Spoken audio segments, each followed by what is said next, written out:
What's going on YouTube? James Polk here, about to showcase you guys the new and improved Amazonist profile like always, and I'm not going to explain as much anymore about the actual archetype of Amazonist now that the new ban list has dropped. So it is a 3-card change off from the last Amazonist profile, and one extra deck card is gone out of the list, so it is a 14 card extra deck. And without being said, let's begin.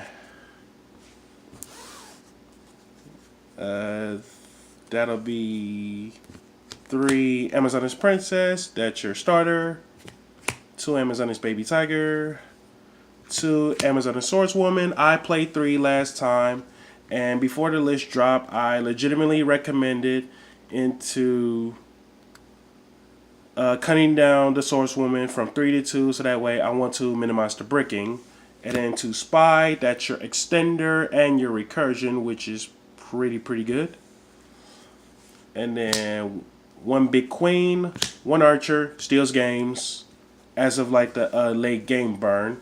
And then Amazon and Sage. That's that for the Amazoness monsters. And then for the rest of the monsters, Double X Saber Full Helm Knight and Attack Gainer. Shout out to Nadia for recommending me the Full Helm Knight tech, because now that Summon Sorceress is gone, I legitimately needed another Earth Warrior tuner target, so that way it has the function to go into Naturia Beast like it's meant to do. And then the Attack Gainer, it was my recommendation that I legitimately needed a 1-for-1 target, and also be able to send at least 1 equip off from its soul, so that way I can special out the Attack Gainer, as long as I didn't open it up though. Either way, it is a turn 1 Nat Beast setup, which is really good.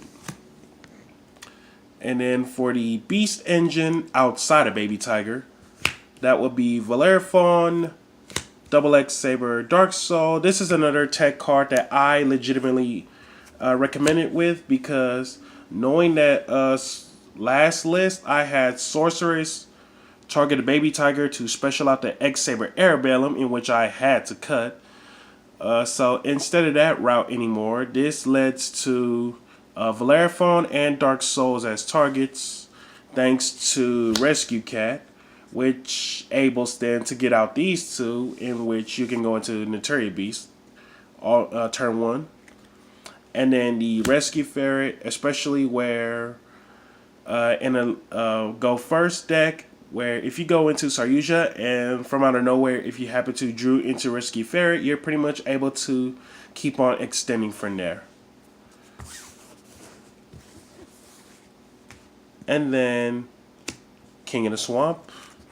That's that for the monsters. No hand traps. Spells. Foolish Burial. Monster Reborn. 1-for-1. Reinforcements of the army. Scapegoats.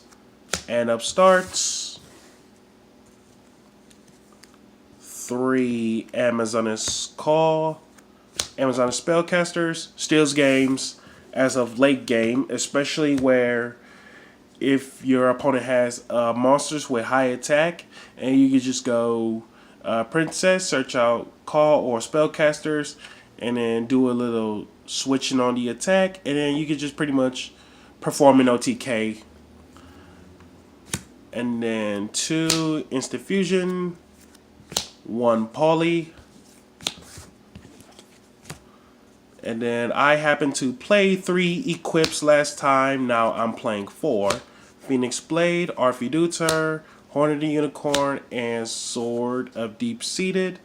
If you specifically happen to get Horn of the Unicorn and Sword of Deep Seated, this is where, if you're going first, this lets you fix your main deck by sending these 2 cards to the top of your deck, so that way you can resend any number of equips off from its soul like it's meant to do, which is absolutely insane.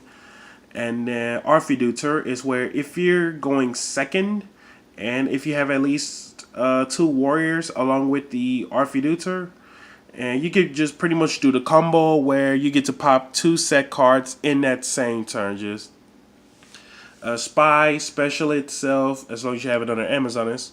And then special out a warrior without wasting a normal summon. And then you have Archiducer to equip it to one of your two warriors. That's already one set card blown. And then Link to Isolde go Chain Link 1.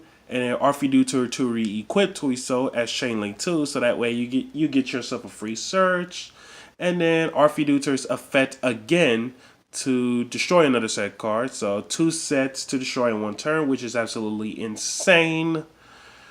And then Phoenix Blade, self-explanatory on that one. And then 4 traps, Judgment, 3 onslaughts. You need to see the card at all times. Doesn't target, doesn't destroy, not a once per turn thing. And it just straight up banishes any monster that battles off from a Amazoness monster of mine, which is really, really good. 40 main. And the extra deck, it is a 14 card extra deck because Summon Sorceress is gone as of Monday. And yeah, let's get right to it. 2 is so you have to play it warrior based. 2 Mrs. Radiant. Pretty much everybody and their mother in the main deck, minus King of the Swamps, are Earth. Dromedar is one of the best links ever existed. A scrap dragon for spell traps. You can just pop the Phoenix Blade and pop one of your opponent's back row to recur the Phoenix Blade back. Or you could just pop the Amazoness Onslaught. So that way you can revive any Amazon that you want as of like the late game. And it's a Beast Warrior and it points towards you, which is really, really good. Especially where, according to its requirements, you can make up any combinations of Beast or Beast Warriors along with the like Scapegoat token or like another copy of Dromedar going to the second one of sorts. Either way though, that Scapegoat play is really, really strong. And then Saryuja, especially where if you dig into Rescue Fairy off from its draw for effect, it's absolutely mental. Amazoness Empress, that's your go-to in case you don't have any offensive plays. Carbonella Warrior, instant fusion target. Fusionist, instant fusion target. Naturia Beast, steals games versus Striker. Barkion steals games versus trap heavy decks, especially where if you go first and make Barkion, and if the opponent attempts to evenly you, then you can just pretty much banish 2 random cards from your graveyard just to negate that evenly, which is really, really good. Feather Knight's Break Sword, same concept with Dromedar as a Scrap Dragon effect. And then Running Raccoon Sendeyu. Baby Tigers and the Valere Fawn are level 2 Earth or level 2 Beast targets, I should say. And then, especially where if you have Mrs. Radiant on board, the token can become as big as like around 24, 29, even 34 at its highest though. Depends on the matchup along with the 2 Mrs. Radiants. And with that being said, once again, James Polk with the Amazoness deck profile. Be sure to like, comment, subscribe, and share. And yeah, with that being said, yeah, James Polk signing out. Laters.